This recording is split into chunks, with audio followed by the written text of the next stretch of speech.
Avis vascular centre మన దేశంలోనే the best varicose vein hospital.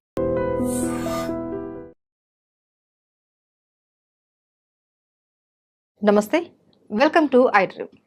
చాలా మందిలో ఛాతీలో మంట, పుల్లటి త్రేంపులు, ఇలా కాకుండా ఇంకా గ్యాస్ట్రిక్ ప్రాబ్లమ్స్ ఇలా ఎక్కువగా వస్తూ ఉంటాయి. అయితే దీనికి సొల్యూషన్ ఏంటి? ఎన్నో మెడిసిన్స్ వాడుతూ ఉంటారు. మార్నింగ్ లేవగానే పొరకడుపున వాడే మెడిసిన్స్తో కూడా మీకు ఎటువంటి ఫలితం లేకపోవచ్చు.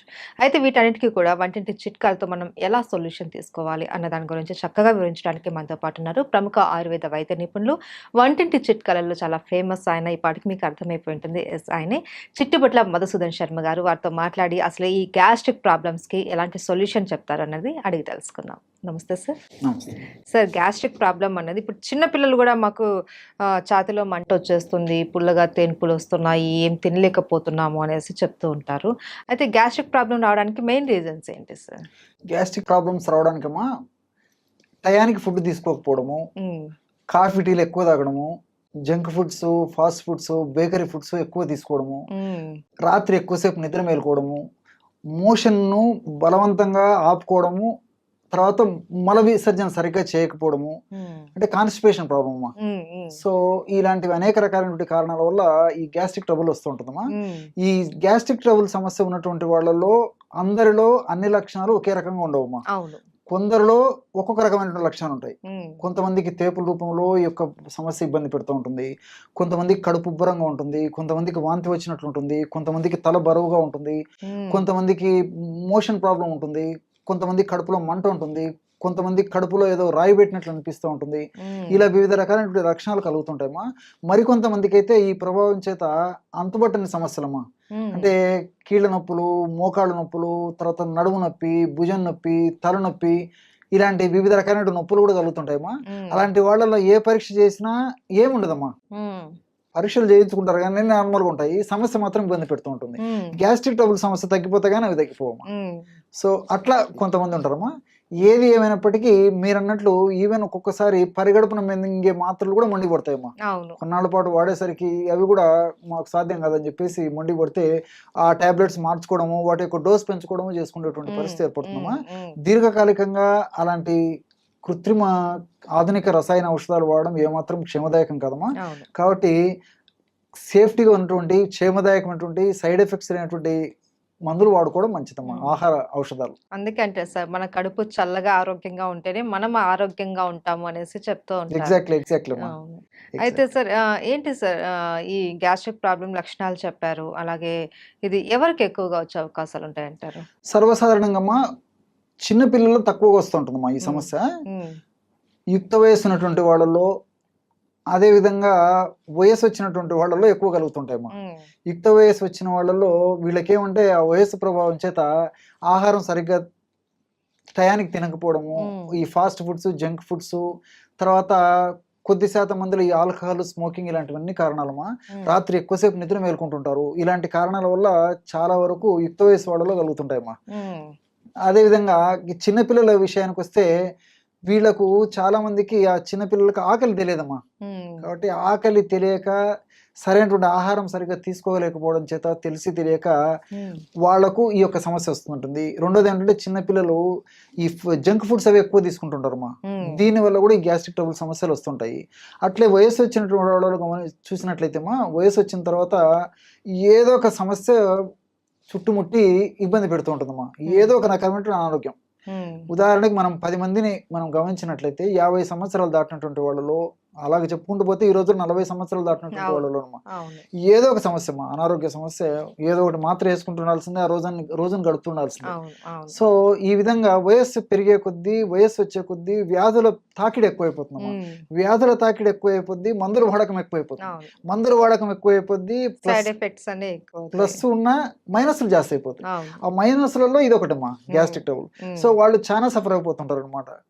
ఆహారం కంటే మందులు జాస్తి అయిపోయేటువంటి పరిస్థితి, సంచి నిండా మందులతోనే కడుపు నింపుకోవాల్సిన పరిస్థితి ఏర్పడుతుంది. దీనివల్ల ఈ యొక్క జీర్ణ వ్యవస్థ అంతా అతలాకుతలమైపోయి వివిధ రకాలైనటువంటి గ్యాస్ట్రిక్ ట్రబుల్ సమస్యలు వస్తుంటాయి. కాబట్టి అందరికీ వస్తాయి, కానీ ఒక్కొక్కరికి ఒక రకమైన కారణాల వల్ల లక్షణాలు కూడా ఒక్కొక్క విధంగా ఉంటుంటాయమ్మా. అయితే కారణాలు ఏవైనా సరే సార్, ఈ ప్రాబ్లం అన్నది చాలా సివియర్‌గా ఉంటుంది. చాలామంది ఇబ్బంది పడిపోతూ ఉంటారు. అలాంటప్పుడు ఏం చేయాలి సార్? మనకు వంటింట్లో దొరికే చిట్కాలేంటి? దీనికమ్మా అన్ని మనకు తెలిసినట్టేమ్మా, హ్మ్. కానీ ఇందులో ఇంత అద్భుతమైనటువంటి ఔషధ గుణాలు ఉన్నాయా, ఇంత రిజల్ట్స్ వస్తుందని చెప్పేసి ఆశ్చర్యం వేస్తున్నామా. మనం వాడి చూస్తే గానీ తెలియదు అనమాట దాని హ్మ్. ఫలితము. హ్మ్. కేవలం 3 ఆహార ఔషధాలమ్మా. ఓకే. జీలకర్ర, ధనియాలు, సోంపు గింజలు. హ్మ్. ఎక్కడ ఏ వేలు ఖర్చు పెట్టాల్సిన అక్కర్లేదమ్మా. అవును. అద్భుతమైనటువంటి ఔషధం. హ్మ్.